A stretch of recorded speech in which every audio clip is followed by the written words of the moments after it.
My name is Lena Parker, and I'm 27 years old. Imagine this. You sacrifice everything for family.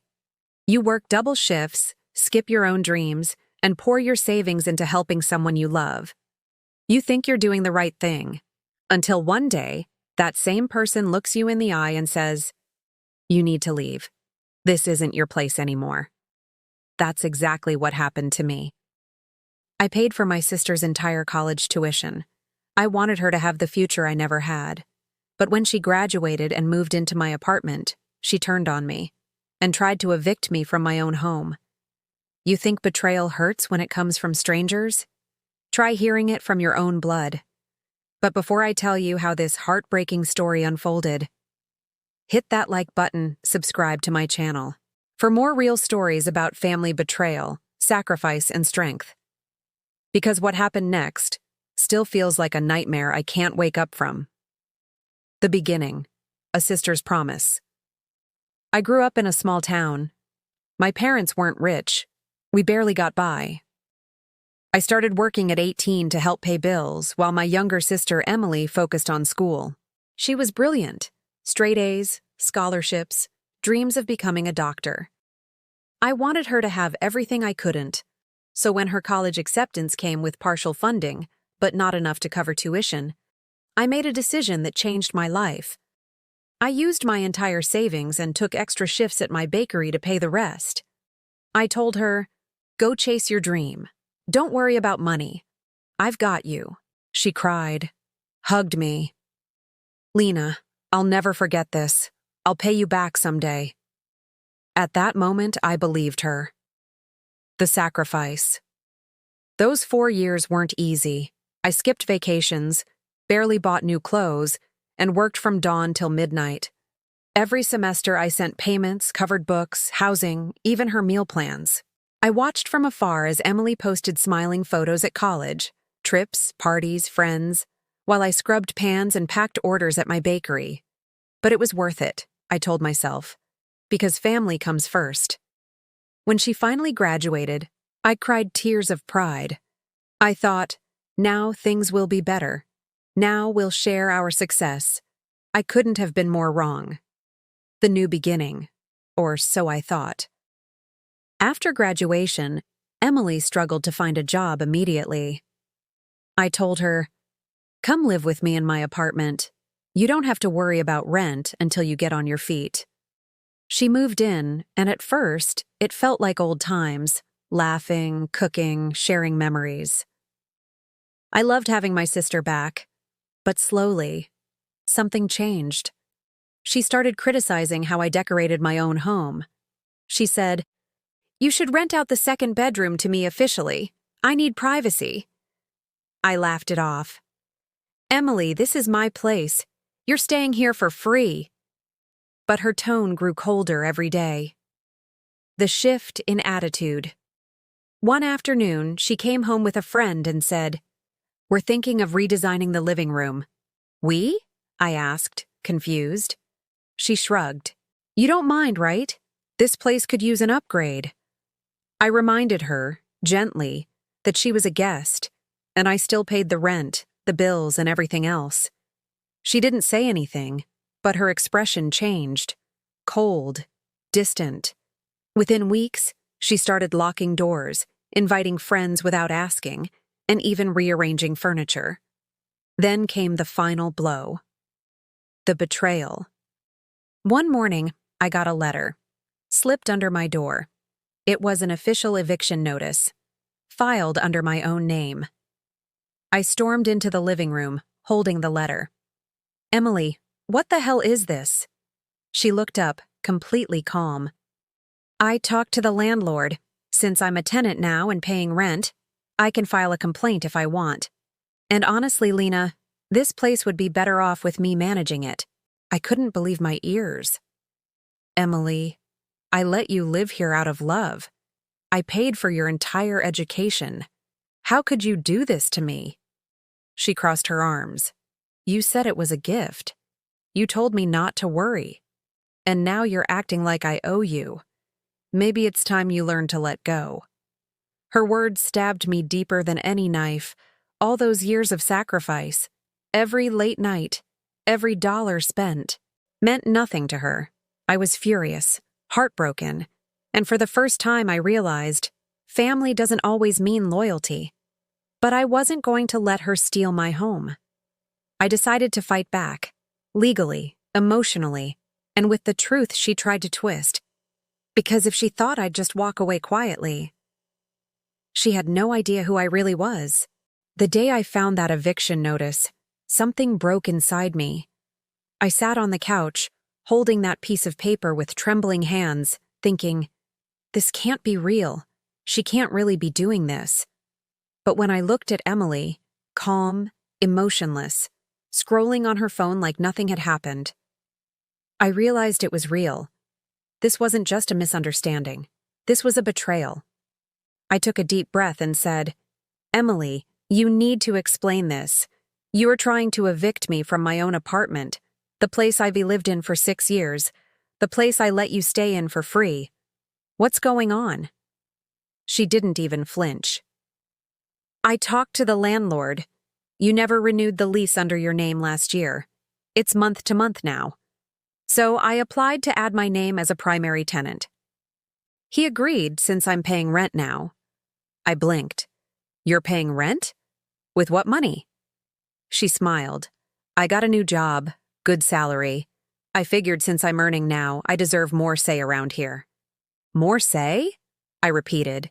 You're trying to take over my home. She rolled her eyes. You always act like the victim, Lena. You said paying my tuition was your choice. I didn't force you. You wanted to play savior, and now you're bitter. Maybe it's time you move out and get your own place. That's when I realized this wasn't just selfishness. It was entitlement. I didn't argue anymore.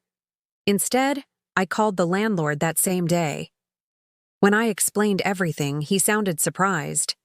I didn't know this was your place originally, Lena. She told me you were just subletting. My jaw dropped. She lied to you. I've been the tenant for 6 years. Every bill, every rent receipt, all in my name. He paused. Bring the documents. If you can prove that, she can't evict you. The law's on your side. That gave me hope. I spent that entire night digging through old files, lease agreements, payment receipts, emails, bank statements. I built a timeline of everything, from the day I signed the lease to the latest utility bill under my name. I even found messages from Emily where she called it your apartment and thanked me for letting her stay. Evidence, proof of the truth. But before I took legal steps, I called my parents. I thought they'd support me. I was wrong. My mom said, Lena, your sisters, don't make this worse. Emily said you're being controlling. Controlling? I gasped. I gave up everything for her. I paid for her college. I opened my home to her. Dad sighed. Maybe you two need space. Emily's grown up now. Maybe she just wants independence. Independence? By kicking me out of my own place? I hung up, tears burning in my eyes.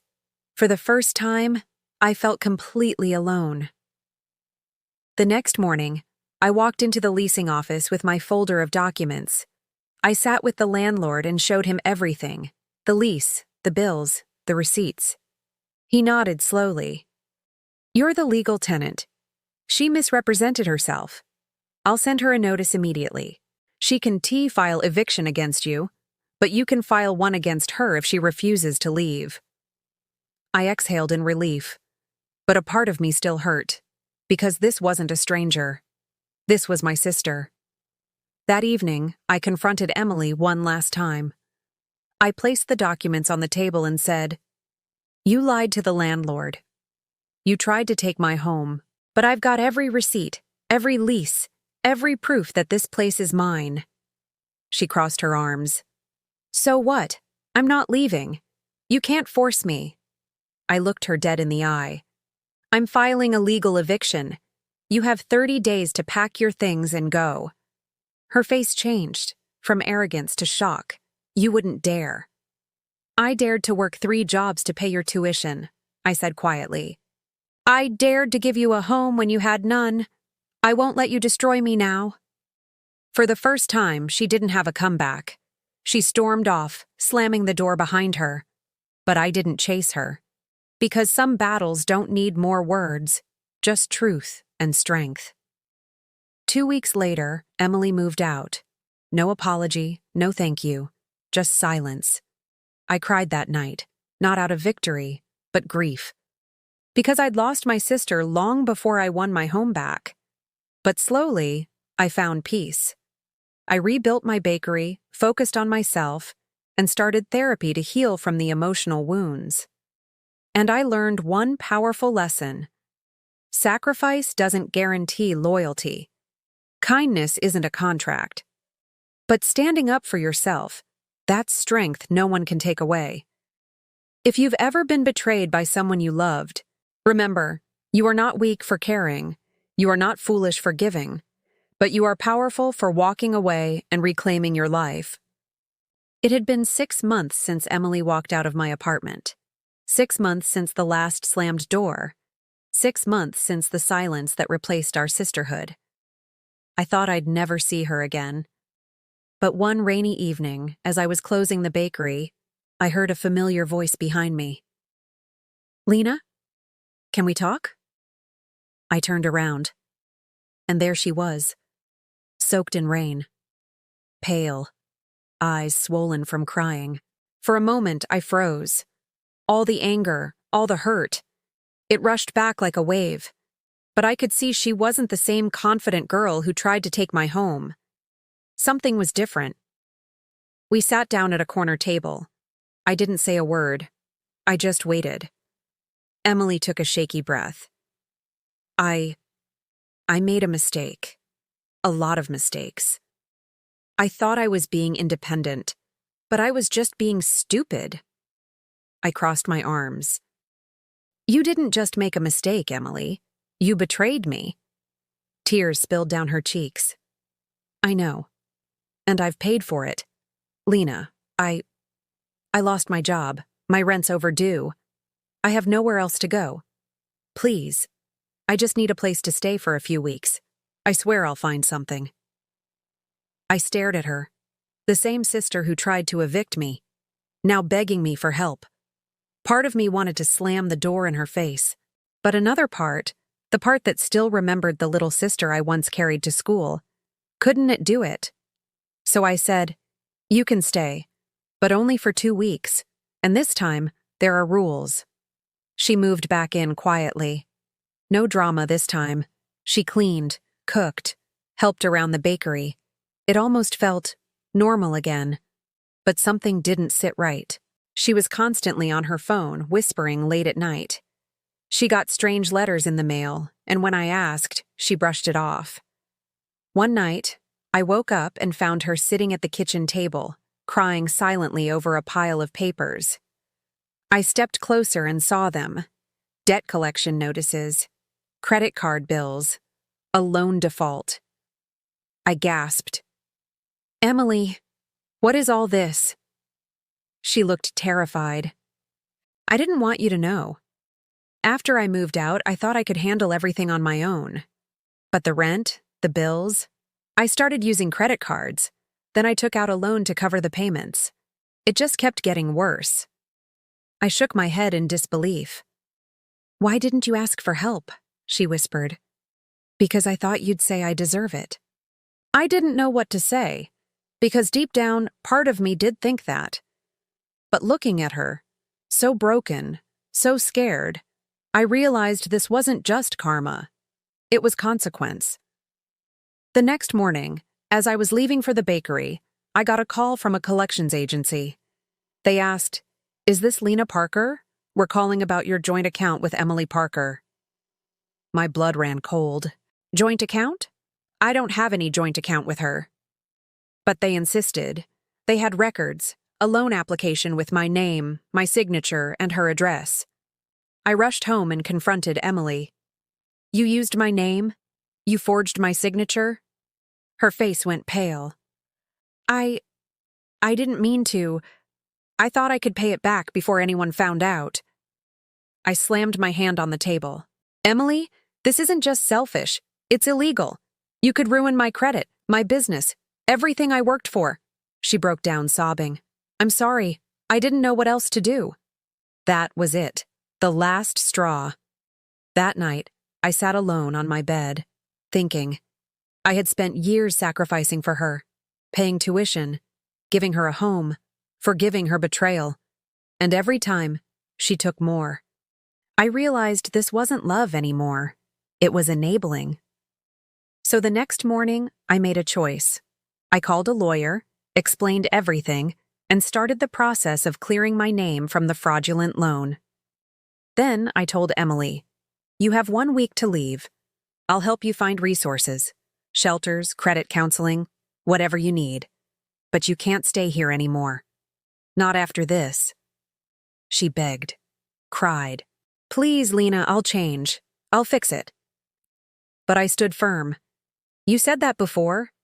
This time you need to face the consequences, without me saving you." A week later, she left. No hugs, no promises, just quiet tears. I felt both heartbreak and relief. Because for the first time, I wasn't losing myself to save her.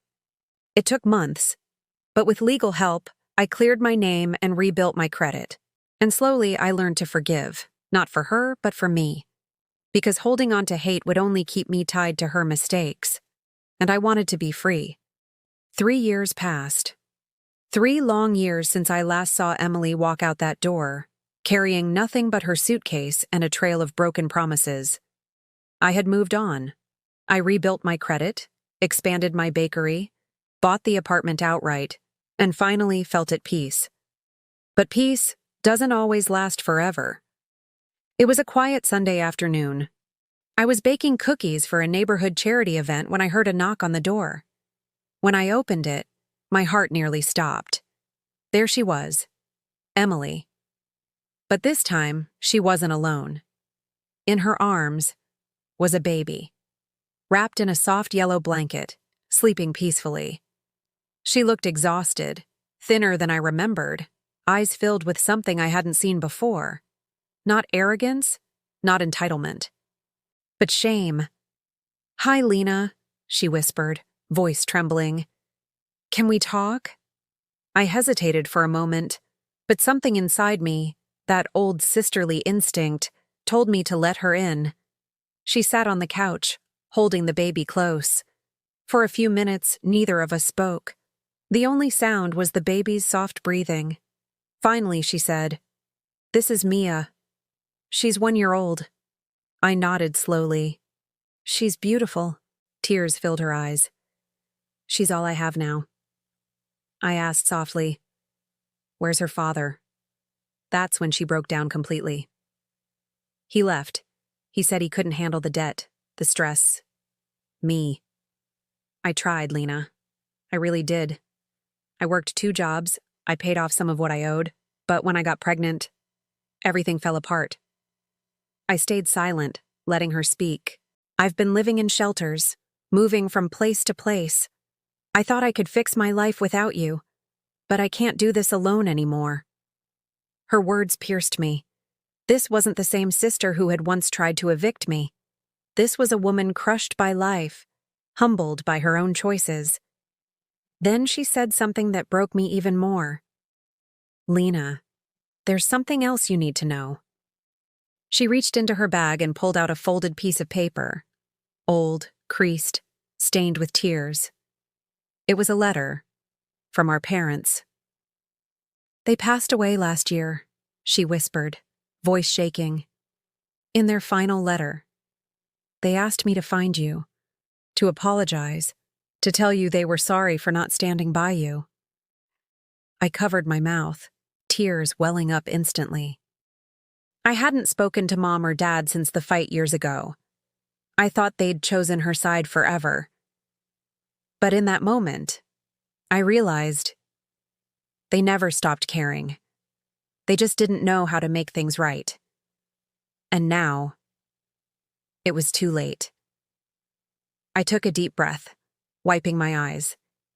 "Emily, I can't change the past. What you did, it hurt. You betrayed me, used me, and lied to me. But I also see you now. You're trying. You're fighting for your daughter. And I can't ignore that. She looked up, desperate. So, can I stay? Just until I get back on my feet? I paused. My heart was torn. Part of me screamed no, remembering every betrayal, every lie. But another part whispered yes, not for her, but for the innocent baby in her arms. So I said, "You can stay. But this time, we do it differently. No lies, no secrets. You work, you pay your part, you rebuild, the right way." For the first time in years, she smiled through her tears. "I promise, Lena. I won't let you down again." Weeks turned into months. Emily kept her word. She got a steady job, helped at the bakery, and took parenting classes.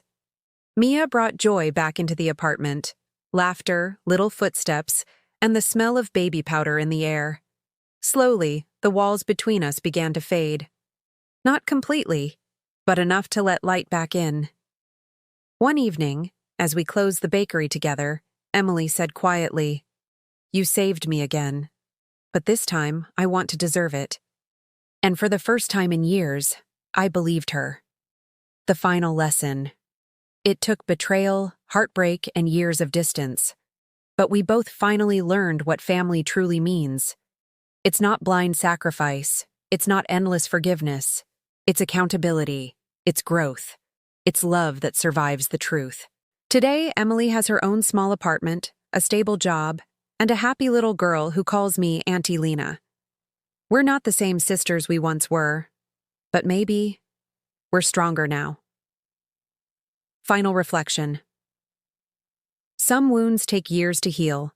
Some relationships break, not to end, but to rebuild better. I used to think helping Emily was my biggest mistake.